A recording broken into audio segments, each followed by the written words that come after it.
The NFL draft is right upon us, and we did a 1 through 10 mock draft. We'll be doing one for the full first round. Matthew, who do the Raiders take with the number one overall pick? Much to my dismay, the Raiders are going to take Fernando Mendoza with this first overall. There's been some chatter about Mendoza going here at number one, but I think that no, obviously this is the pick. We've been talking about this forever. I kind of wish these teams with the one spot could just put in their cards now and let the real draft begin at number two with the Jets, because that's, in my opinion, where it starts getting interesting. This one spot, you could see this coming a mile away. It's Mendoza.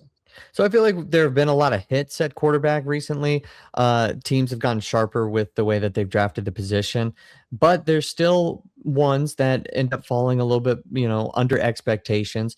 So before we move to the Jets pick, maybe just initial prediction about like what you think he can be. I'm a little skeptical. Won't have anything to do obviously with his character or anything like that, but I'm a little skeptical of 12 to 15 year starter here.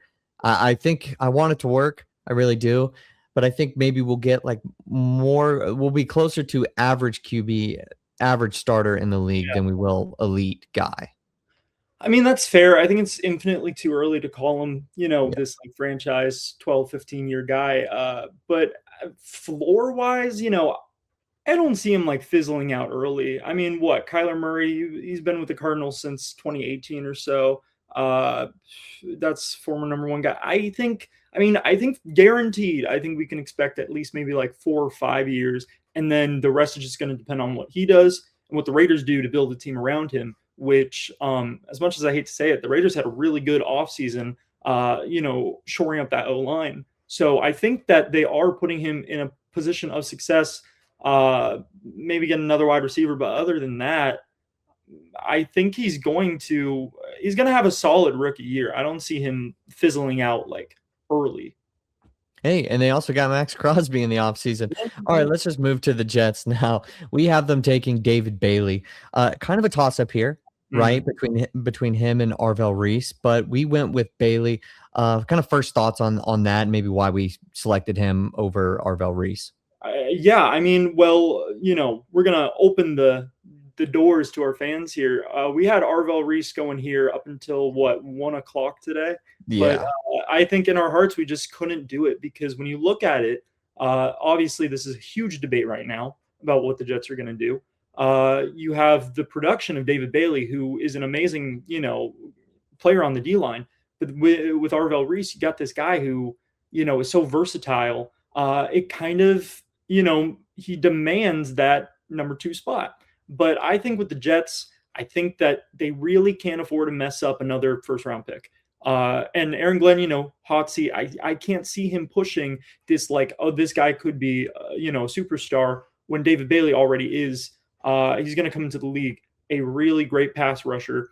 So I think David Bailey is the safe choice, and I think the Jets are ultimately going to go with whatever the safe choice is. And the Jets are definitely going defense, more specifically defensive line. 31st in sacks last season. They had 26 total. They didn't have any interceptions either. They have a lot of issues to take care of.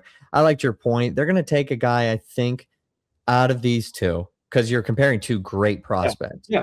The one that had, more production last season. I think that it feels safer. It is what it is. And the Cardinals are going to be certainly happy with who they end up getting. Let's just talk about them. Yeah. Arvell Reese. This was the first mention that we had when we talked about this of offensive line, but as this goes on, we don't have one in the top 10.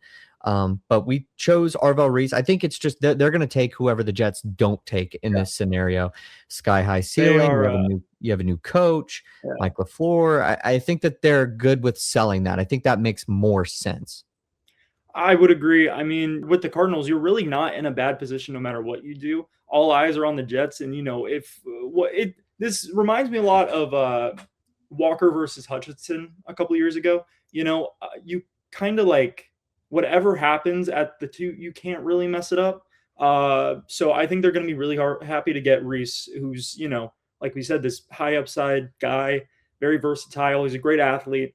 I guess my only knock on him, is the limited production. I mean, he was only a one-year starter at Ohio State.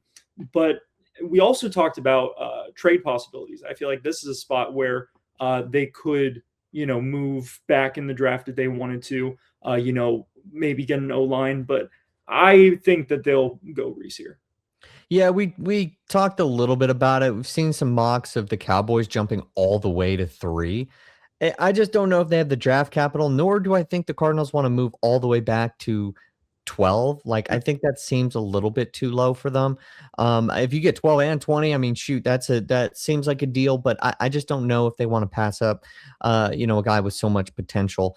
Yeah. If they do that and then they want to take an offensive lineman at 12, I mean, more power to them, but I just don't know if that kind of jump is something that any team can really afford in the that are in the teens right now. That seems quite high. Maybe if it was like 6 through 8, 6 through 9 position, but I just don't see it. All right, the Titans, they have a lot of options here.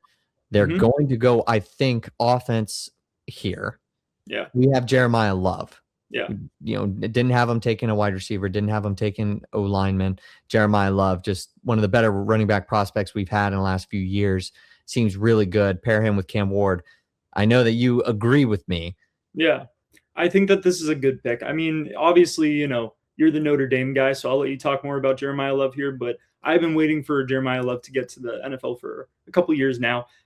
He's just such a good running back, and I feel like giving Cam Ward such a weapon shows a lot of faith in him and a lot of trust in him.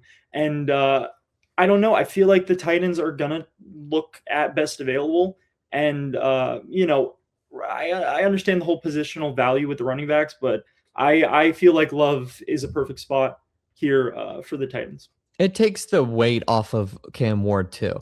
Like, I think you certainly want to invest in the wide receiver position at some point in this draft. Same with the offensive line position. But Jeremiyah Love just kind of inserts himself into this roster, into this offense as a guy who can carry the ball 20 times a game. And that is just very easy for a second-year quarterback. And Cam Ward, you're expecting him to take another step. So why not make his life a little bit easier? He's going to be better next year regardless. I think it's a perfect move. They've got already a decent room. It's not terrible. I mean, Tony Pollard, Tajay Spears. You'll be able to also end up having a decent rushing game, I think, with all 3 of those combined in total, even if Jeremiyah Love has a bit of a learning curve. But I don't really think so. He was so talented in the combine. And as you mentioned, been waiting for a long time. He's been very good now for a handful of years for Notre Dame. All right, we have the Giants at 5 now. They're on the clock. Who do they take? They are taking Sonny Styles here, and I think that this is a really great pick. Sonny Styles is a guy who dominated the combine, and I think he honestly would be successful wherever he goes. Maybe they would take Jeremiyah Love if he was here, obviously, but he's not in ours. So I think that Styles is a good option at 5. I think it helps the mock draft that we have here too, because I think if Love was there, I think that they would take him just because Cam Scattaboo, I don't know. There could be an injury thing there. I don't know. I don't know. Yeah. So it's just like long term, I don't know if that's the answer. And then Jeremiyah Love is such a generational prospect, but Sonny Styles is good. I think they would go defense here because I don't know if they are willing to go wide receiver with Carnell Tate. And that's already kind of given away the Browns pick. So we'll lump that in here too. We have the Browns taking Carnell Tate. They go wide receiver. They need a lot of different positions. But I think wide receiver was the one that we circled being the one that they need the most. Yeah, we were looking at their depth chart. And I mean, once you get past Jerry Jeudy, who is like a wide receiver 3, at best, which I'm biased, obviously. I hate Jerry Jeudy with a passion, but I mean, they don't have anybody. I would like to say I'm a okay ball knower. I don't think I could tell you a thing about the Browns wide receiver room. So I think that they need a boost here, and I think Carnell Tate can bring it. I mean, I think he's a really great prospect. He's definitely the best wide receiver prospect in the draft. So yeah, I think Carnell Tate, 6, maybe whatever. I still think that they take him. And I think after this pick, it gets a little bit murky because we see potential now for trades. We don't have any in the top 10 just through this mock draft, but there is definitely potential right around this pick. If they don't like Carnell Tate, they could end up moving down and maybe they take another wide receiver at a better spot that they believe in. But Carnell Tate at 6 to the Browns. Commanders at 7. take Caleb Downs. We're both in agreement here. I think it's a feeling of best player available. They're going to go defense, try to shore up the secondary. I think they see value there. But right around here, we could see some teams try to call the Commanders and say, "Hey, what do you want for the pick?"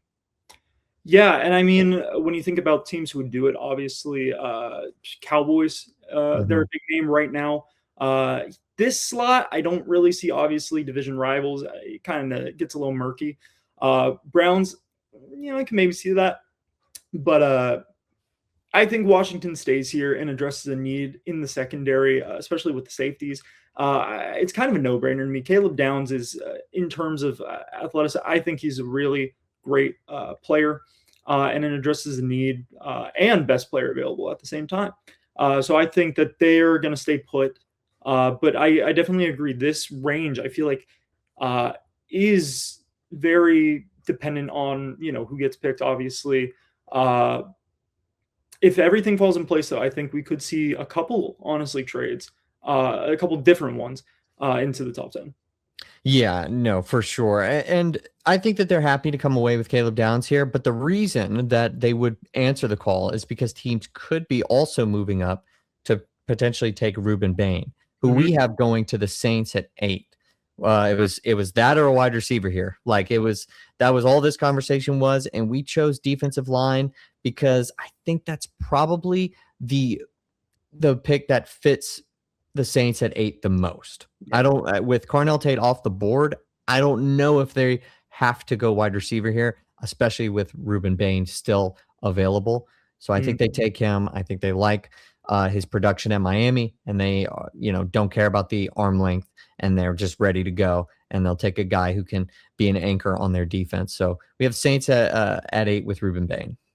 I swear to God, if we keep talking about the arm length, it's driving me crazy. But it's real. It's real. I acknowledge it's a real concern. Whatever. Yeah, I think that Rueben Bain is the choice here. I mean, obviously they're in pretty dire need of a wide receiver, but I would say their wide receiver situation is definitely better than the Browns.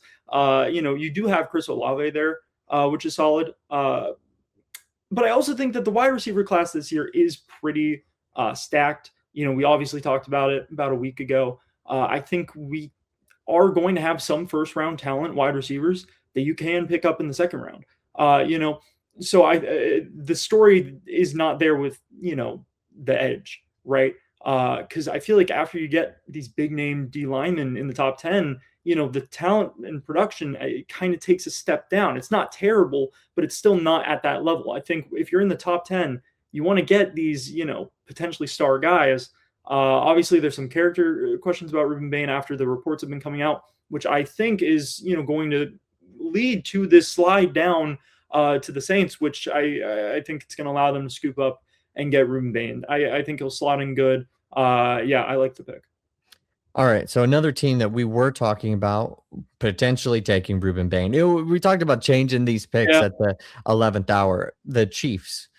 We pretty much had swapped them, but Makai Lemon, I think that they have to go receiver. If Rueben Bain is not available, they are probably going to take a receiver. This is, though, major trade territory.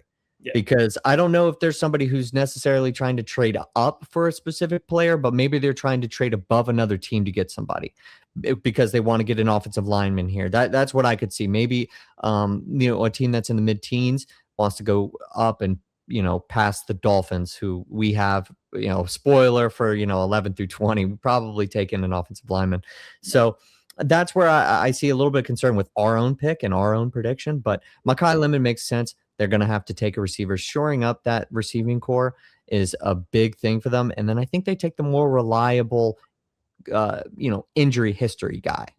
Yeah, that's fair. I mean, we did talk about O-lineman here for the Chiefs too, a little bit. Yeah. Obviously, we talked about edge rusher, that this pick is very dependent, or, the Bengals pick is very dependent on what happens here. But after thinking about it, I agree. I think that wide receiver is definitely an area of focus for them, especially, with Patrick Mahomes coming back from injury. You kind of want to ease that transition in. So I think it's a solid pick. Obviously, I feel like there's this debate between Makai Lemon and Jordan Tyson, but, the reports have been coming out. Injury concerns a little questionable. So And I want to apologize personally to Makai Lemon for calling him a freak and calling him, scary, whatever. That's not like me. I'm not. That's on me. If he's watching this. But so yeah, I think this is a good spot for Makai Lemon and a Chiefs team who needs some wide receivers. All right, and Matthew, to round out the top 10, the Cincinnati Bengals select Mansoor Delane out of LSU. They need secondary help. They also, could use an edge rusher here. We maybe talked about the possibility about Rueben Baines in this spot, but I think Delane is going to be the safe choice. He's very popular mock draft match, so it just kind of makes sense. They need some corner depth, and they need to rebuild this defense. This is also, obvious. I think that if we do see a Cowboys trade, I think it'll probably be right here with the Bengals because it just makes sense with the value wise. I think we might see it here, but still, if they don't move, I think Delane is a pretty solid prospect for them. Yeah, so we've been talking about the Cowboys, and their ability to trade up all this, practically past or practically since the third pick. This is truly where I do believe it to be the most likely because I do think that the Bengals might want some more draft capital. I think the way that their organization is built, the way that they have run this team, it's probably they need to draft well if they're going to have success. They have shown that they are willing to spend some money, but at a certain point, it gets to be too much for them. So how do you combat that? Well, you better draft extremely well. And one of the better ways to up your percentage is to have some more picks, and within a reasonable, distance from the ones that you already had. So this is where I see that. But I think Delane is a good pick here as well, shoring up the secondary. They need help on the defense, so it makes sense. And obviously, offensive line is definitely possible here too.